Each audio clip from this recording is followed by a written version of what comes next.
اب تک کا جو میرا تجربہ ہے اس کے مطابق تو جو کامیاب لوگ ہیں کہ well mannered, well educated, properly dressed.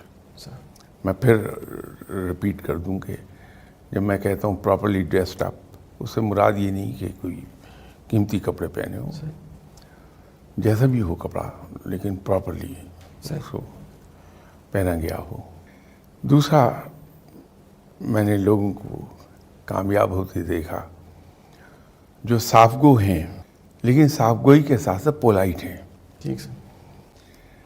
لوگ ایسے لوگ بہت پاپولر ہوتے ہیں جو بڑی صاف گوئی سے کام لیتے ہیں، راست گوئی سے، صحیح سر، لیکن پولائٹ ہوتے ہیں. ٹھیک سر. اور تیسری چیز، ان لوگوں کو کامیاب ہوتے دیکھا جو کوئی زبان سے کہہ دیں پھر اس پر قائم رہتے ہیں، اسے پورا کر دیتے ہیں. صحیح سر. اور اتفاق کی بات یہ ہے کہ یہ وہ چیزیں ہیں جس کی تعلیم ہمیں ہمارا دین بھی دیتا ہے. آپ دیکھیے کہ آپ صلی اللہ علیہ وسلم کی سیرت مبارکہ پر اگر نظر دوڑائیں ہم، صحیح سر. آپ صلی اللہ علیہ وسلم بہت پولائٹ تھے، صحیح سر. بہت پولائٹ. صحیح. اور پھر آپ صلی اللہ علیہ وسلم سے زیادہ صاف گو اور راست گو کون ہوگا؟ کیا بات.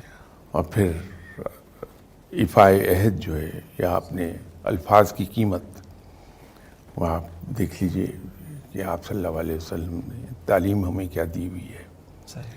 تو یہ تین چیزیں اگر ہم اپنے اندر پیدا کر لیں تو ہمارا کیریکٹر بڑا کمال کا ہو جاتا ہے.